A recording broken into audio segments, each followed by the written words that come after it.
In a galaxy not so far away, Ubisoft's latest attempt to cash in on the Star Wars franchise has crashed harder than a stormtrooper's aim. Star Wars Outlaws, the game that promised to let players live out their scoundrel fantasies, not quite Han Solo, but maybe closer to Trans Solo, has instead become a cautionary tale of what happens when you mix corporate greed with a healthy dose of fan alienation. Picture this: a boardroom full of executives patting themselves on the back for their innovative approach to diversity and inclusion, while simultaneously telling longtime Star Wars fans to hop on their X Wings and blast off to the outer rim if they don't like it. It's like watching the Empire try to rebrand the Death Star as an inclusive space station, only to be shocked when the rebels don't show up for the grand destruction of the rebel moon. Fast forward to launch day, and surprise, surprise, surprise. Those same fans decided to keep their credits in their pockets. But wait, there's more. That's right. There's more. Instead of taking a long, hard look in the mirror, Ubisoft has decided to play the blame game, pointing fingers at the very audience they scorn.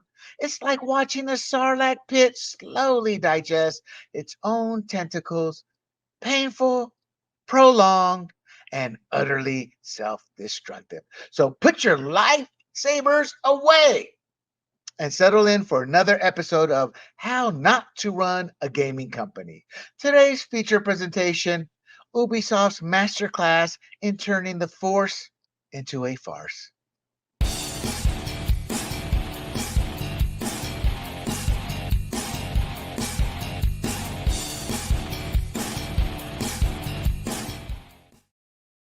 Hello, everybody. This is the Red, White, and Rude podcast. And this is a clip on Star Wars Outlaws when going woke turns into a galactic flop. You would think some of these gaming companies would eventually get it. Stop throwing DEI in the consumer's face and telling them to get lost if they don't like it because you're proud of all the hard work you've done. You're proud of all the pictures of all the women developers. You're proud of DEI hires. You're proud of turning what is traditionally beautiful characters, whether male or female, into ugly. That's the best way to put it. We want to live out our fantasy. We don't want anything reality. We don't want, we don't care about DEI. We don't care about diversity. We're okay with it. We are. Just give us a damn good game. And that's what we're going to talk about.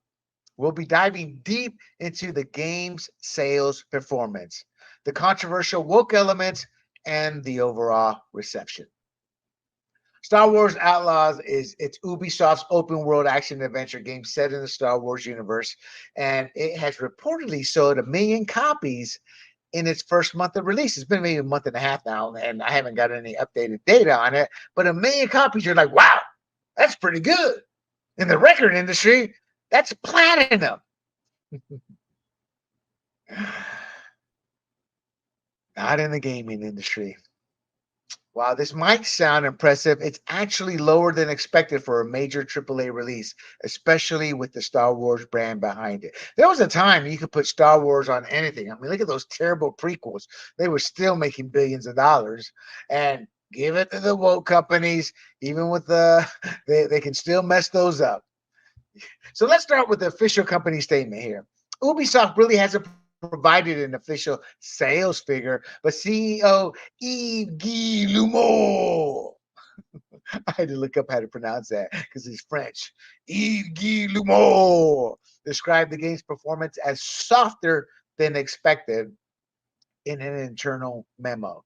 And the company hasn't elaborated much more than that. So, part of the problem that we're hearing from the media is competition. When compared to other major releases in 2024, Star Wars Outlaws performance falls Not only short, but way short. So look, Tekken 8 sold 1 million copies in one day and 2 million in 1 month. And that's a game that's kind of retread. I mean, how many times can you do a fighter game? But they for some reason keep making money. Then we have a game that I reviewed earlier or talked about the lack of woke elements and why sticking to your guns, sticking to your beliefs, sticking to creating great gameplay, a great storyline works. And it's an Asian game. So there's a lot of diversity there. Unless you're a progressive and you look at Asians as the other white meat because they won't fall in line with my brethren Latinos onto the Democrat Party plantation. That's right, I said it. Black Myth Wukong sold over 20 million units within a 1 month launch. $1.2 billion in retail sales. Non woke was their approach. And they tried to shove wokeness down their throats. They said, no, no, no. They did the late, great Dikembe Mutombo's finger wag. No, no, no, no, no. 20 million units in a month. Star Wars Outlaws. Arguably one of the biggest brands in the world. 1 million.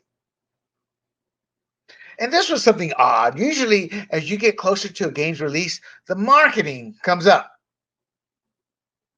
and reaches a fever pitch. This one kind of waned. And I'm trying to think, the thing with Star Wars, I was never a Star Wars fan from a game perspective. And I'll be honest. Well, first of all, let me pop up this cover here. It's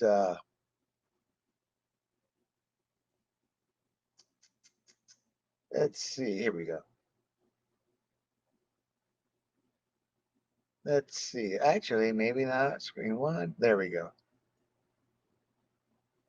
It's a great cover. It's a gorgeous looking cover.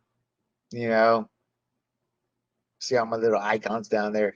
But I tell you, man, these covers now, with especially with AI now, you're gonna see these cover artists going to the wayside as these companies start using AI. But it's a wonderful looking cover. But at the end of the day, I never looked at Star Wars games impressively. There was one that was popular growing up for me in the mid '90s, like X-wing fighter that made a lot of sales. But it's I stood in line in 1977 as a 12, 13-year-old kid, 12-year-old kid, I guess. No, 11-year-old kid. You know, stood in line in the other movies. I remember one movie, Empire Strikes Back, which is my favorite. There was a storm, the electricity went out halfway through. Talk about a nightmare. But my love goes to the games, not necessarily, or I'm sorry, to the movies, not necessarily the games.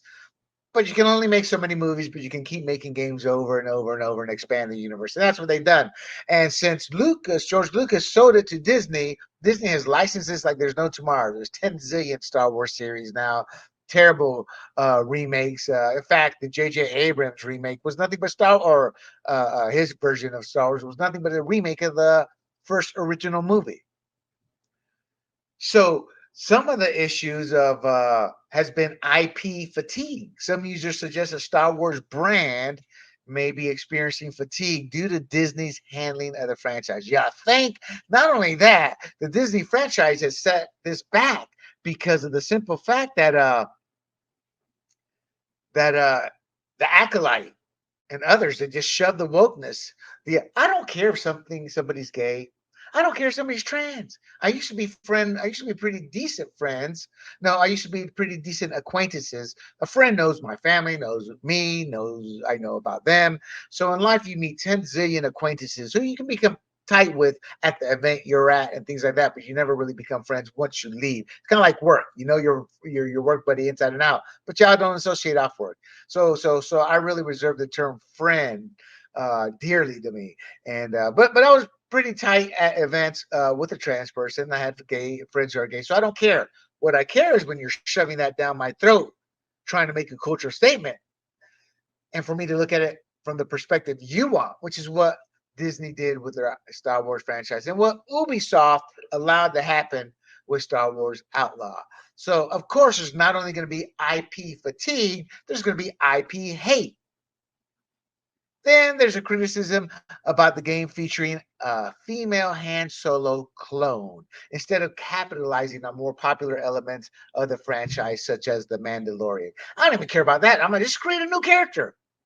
There was talk that this could be the beginning of a franchise of games. So create your own little mini characters world, expand them to the point maybe you see a little cameo of them in the Star Wars movie. That's an ultimate tale of success. Some users speculate that Ubisoft's subscription service, Ubisoft Plus, may have impacted traditional sales figures. In my heyday, when I played Assassin's Creed 2 and 3, I tried the Ubisoft thing. It's not that it's confusing, it's cumbersome. And I'm like, you want more money? It's like, come on. It's like Ubisoft is one of the greediest companies out there. Let me tell you that. So with the game selling 1 million copies at about 70 bucks a pop, you're looking at about $70 million. You know, and those figures aren't exactly public. So this is a little not speculation, but educated guessing playing, and that's always done, it's commonly done. But the development budget for Star Wars Outlaws was said to be 30% higher than that of 2023's Assassin's Creed Mirage. So what's that mean? They put some cash flow behind this. So that means this game costs between 200 million to 300 million to make. We're hearing 285 million. According to some reports, the game needs to sell 5.5 million units to break even. So about 385 million in sales. And I don't see that happening right away. These Let me take that back. I play a game called State of Decay. Oh, I love this game. When the missus goes to bed and I'm just too tired to work, but I'm not quite sleepy, I'll pull that game up and play for an hour. The game came out in 2018, and it came out as an average game. I put it away after I beat it, didn't play it. The company stuck with it. Free updates. They're like on update 38 now. All of them free. No downloadable. Some downloadable content. They did something called Heartland, didn't charge for it. So they stuck with this game. There are like 10 million people who play this game. It's become one of those little indie titles. Microsoft bought the company, and they're trying to make it not a AAA title, but it's a great title. It's a zombie game. So maybe if Ubisoft takes that approach, which they're not known to take an approach like that, or maybe they should with this, continually update it, fix the bugs, add not necessarily free content, but you play with the game mechanics. You add into the game new content. Not separate storylines, but little mini storylines. But just improve the game, and that's what they did with State of Decay, and it grew. I don't see them doing that. But according to JP Morgan, they initially projected 7.5 million units to be sold by March 2025. Now they're saying it's 5.5 million. And I would not be shocked if that's been revised down. So, what are some of the controversial woke aspects? Well, you have the protagonist design. Kay Vest, the main character, has been criticized as a diversity hire protagonist. Woman, she's Latina, I guess. Many users are calling her Ray 2.0 or Discount Ray. Gotta admit, that's pretty creative. She's a female Han Solo, no originality. The character relationship. There's been speculation about Kay's sexuality, with some users saying, "Hey, that's forced representation. You're shoving that down our throats," and they're right. Look, the Star Wars, it was Han Solo and Princess Leia, and it was like more like a Disney esque love story. A couple of packs, no hot scenes, nothing like that. It was more of a side story. You know, this game's for kids, for young teenagers, and the middle aged guys who play. And you got to remember that. I grew up in the 70s, and I was exposed to video games from the very first Atari to what's available now. So gamers are adults now. So you have a whole market, but they game to game, not to follow a love story. We want a good story. We want a story of action, stealth, whatever. That's what we want. What's that game called? Sierra, King's Quest. You were going to rescue the princess and all, but that was it. Kind of like Snow White. There wasn't love in it in terms of the adventure as much as getting to the love part of the kiss. The lack of traditional romantic subplots, as I've just described, has been seen by some as pushing an agenda. Criticism of the potential LGBTQ representation as forced or unnecessary. And I agree. I agree. You know, I thought it was bad enough they sat there and had a big, wet, sloppy kiss. Luke Skywalker and Princess Leia. It turns out they were brother and sister to this day. Some claim certain quests or storylines push modern political ideologies. I get that, but I don't really fault that because that happens no matter what era you're in. What I fault is the social agenda they're pushing. I don't care about the storylines mimicking today and what's happening, but what I care is the social issues. And there's a difference.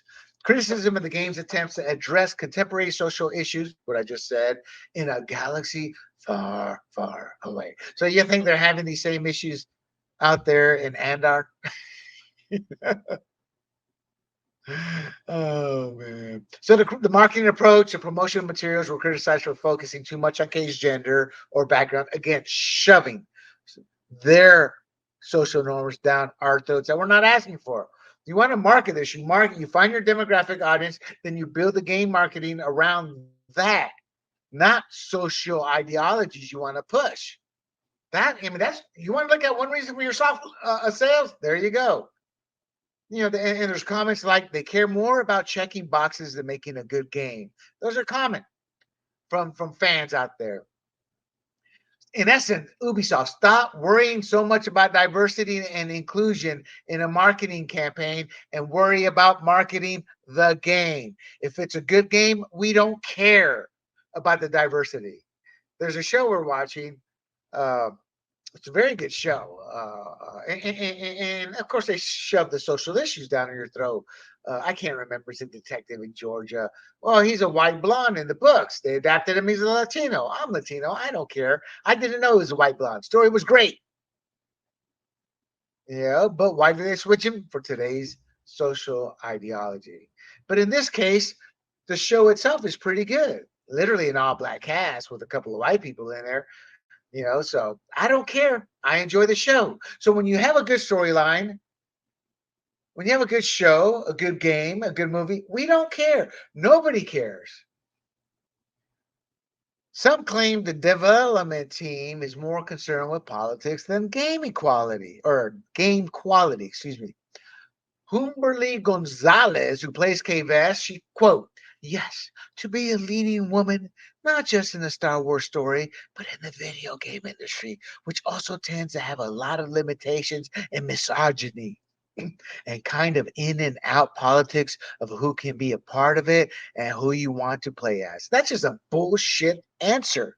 These games, they're 98% male, 80% white. You know, that's your target market. You know, so you know, of course they like Laura Croft and her pixelated boobs. You know, of course they like these costumes that you look, yeah, that ain't gonna work in real life, but looks good. You know, they're prepubescent teens, you moron. You know, and yes, Humberle Gonzalez, my fellow brethren Latina, you are responsible for the soft sales too, because you went and demagogue these fans. So the main writer, Nikki Foy, stated the importance of young girls seeing themselves reflected in the lead character within the Star Wars franchise is important. I get that. I'm with you, sister. I'm with you. Just don't do it at the expense of making a good game, which is what you did, Nikki Foy, as a main writer. So, developers noted that focusing on a female perspective for a scoundrel story is significant, as such roles have typically been male in Star Wars. So, what she's saying is, girl power. Woo! Hear me roar. Rawr, rawr, rawr, rawr, rawr. That's what they're saying. As kids are like, click, turn off, go play another game. Oh, they just got Black Myth Wukong an update. That's where they head off to. You know, you're forcing crap down our throats. And I'm okay if you have dual characters to select from, but you don't for a specific reason. So Gonzalez, here's another couple of quotes. I am incredibly proud of the team having chosen someone like me, but also only me, that there isn't a male counterpart to the story of Star Wars Outlaws, that we are focusing on a female point of view of a scoundrel story because we've only ever seen males in a scoundrel position. So, in essence, result soft sales. Gonzalez. This is what gets me. I'm a Latino. I've had this whole conversation when I was a child growing up. I knew I was different, and that when all my other relatives in Panama were brown and my sister and I were white, I had my head grabbed. Ooh, ooh, Chino, why's he got blue eyes? Chino, why she got green eyes? Why are they so pale? Are you sure they're Panamanian? So Gonzalez goes on to say, so the representation is incredible for me as an immigrant Latina in Canada to even get to speak about my country, about Venezuela, about what it means to me as an artiste that I follow this dream, not having any of my family here, not having a lot of mentors in my family or anyone to look up to or content to look up to. I don't give a rat's ass, lady. I could spout the same damn stories. You know? I mean, I get it. I get it. A galaxy far, far away, Canada. Yes, I am mocking her and deservedly so. Because who cares? That has nothing to do with the game. It's her own personal goal. And you're shoving that as part of the game's anatomy. Like, this is part of the game. I bring this to the game. Really? How's being a Canadian resident relate to Star Wars Outlaws? It doesn't. So comparison to other Star Wars media. Oh, and for the record, as I said, I can sit there and give you the woe is me story too. Coming up, man, I remember when that white coach picked his white son, who was a subpar pitcher for the All Star League, as his selection over me, who was a better player. Because woe is me, I'm Latino. No, he did it because he favored his freaking kid. But I could twist all that up into a story like that. But I don't, because I'm an American first, Latino second. I am Puerto Riqueño, Panameño, and proud of my culture. Ooh, I love my food, but I'm an American first. And that's how I look at the world. And if I had had that part, I would have just looked at the script, tried to put my best into it, into the representation of what the character is, not what my background is, unless it's specifically written for me in that sense. Some people are so big in terms of being stars that has happened. James Bond, Timothy Dalton, the first film, which was better than the second one in terms of revenue, but they created the second one around his personality because he just had this hardcore, dark James Bond look, rough guy. So it does happen. But for this Gonzalez chick, nah, we didn't care about that, and it probably didn't happen. In fact, looking at it, no, it did not. So, comparison to other Star Wars media, there's nostalgia for games like Knights of the Old Republic, and that's a game that got tons of accolades. I want to say right in the early 2000s, mid 2000s, maybe between 2000 and 2010, right around there. But that game was like redone in terms of upgrades for its look, and it would resell. And some claims were there's no politically motivated storylines per se in terms of what we were dealing with in our day. And comparisons to older Star Wars games that didn't emphasize these elements. So there's modding discussions. There have been requests for mods to change Kay's appearance or remove certain dialogues. Now, all of us, because this has been done before in other games, but now all of a sudden, well, where are the ethics of that? You cannot change that gender, damn it. That woman Kay will not become Keith. And then they're talking about, well, Ubisoft should sit there, demand, and should block these mods. However they can do that. I'm like, no, with only 1 million sales, Ubisoft can mod away if that generates more sales. Hashtags like boycott Star Wars Outlaws have been trending on social platforms, or were trending. This game's probably past its news cycle. And here's what happens: heterosexuals have learned how to fight back. Boycott Star Wars Outlaws. Vote with your wallets, and that's what they did. And this is true. I believe this comment. There's a comment that was they're trying to appeal to people who don't even play games. That's said over and over, and I believe that. Why are you trying to satisfy people who aren't going to buy your game, people who don't play your game, people who aren't your demographic, but yet you do, and then you wonder why you have soft sales. Yeah. And then there's allegations that professional reviewers are inflating scores due to the game's woke elements, meaning they don't care about the game, the fact that it's woke. Yeah, baby, 9.9. Yeah. But then when you look at the user scores, 9.9. So there's accusations, and I believe this. So game journalists being in the pocket of woke culture. Look, that's common in every industry. You know, you get if you're a small company. I remember my first advertising gig. I was going to say sales, but wasn't. I didn't get sales, but first I was a marketer. But my first gig in selling ad space on my first little business venture back in the late 90s was like 100 G's, and I blew other companies out the water. You know, and it wasn't related, so it didn't affect me. But I would talk to other people. Yeah, they're asking us to do this, to do this, to do this. I'm like, damn, what are you gonna do? We're gonna do it because they love the money. You know, so that's in every industry. But in this one, they're taking another step. Hey, bro, that $50,000 ad space we're gonna buy, we give you 100,000 if you like the game. They don't say it like that, but it's so many words. So a lot of these review scores are being based off the woke ideology and not the actual gameplay.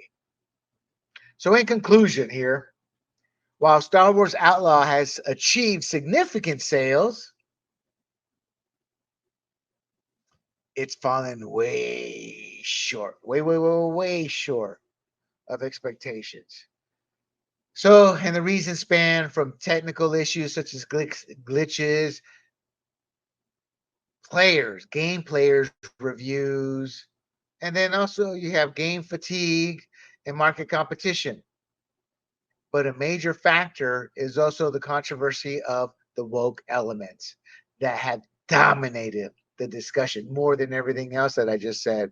And it's impacted its commercial performance. Will they make their money? I don't know. I really don't. If they're smart, they will. You know, now it's going to be released on Steam if it hasn't already. So it will pick up some more sales, but it remains to be seen whether it can overcome all these negative challenges and reach its sales target. So the game's financial performance has implications in Ubisoft's future. And I will leave you with this because of how poorly this game has done.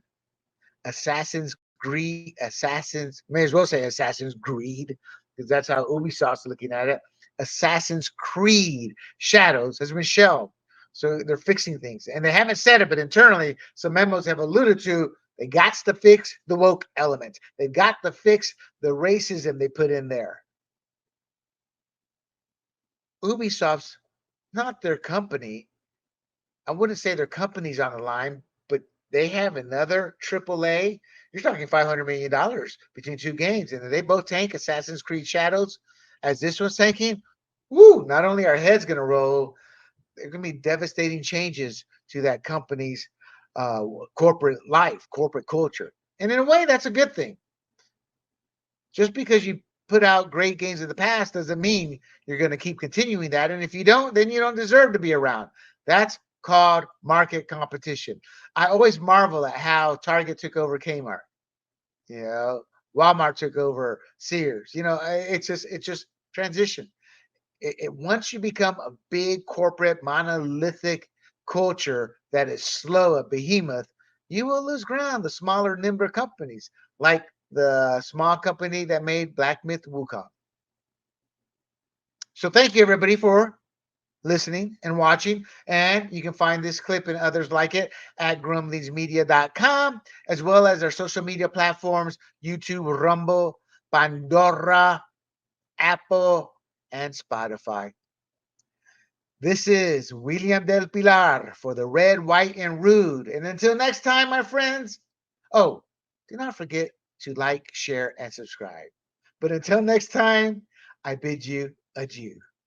Hey everybody, this is Big John from Grumblings Media, and I just want to say thank you for watching our content. If you want to support our efforts here at Grumblings Media, just smash the subscribe button right here, totally free, or just go ahead and consume more of our great content. Click either one of these two boxes.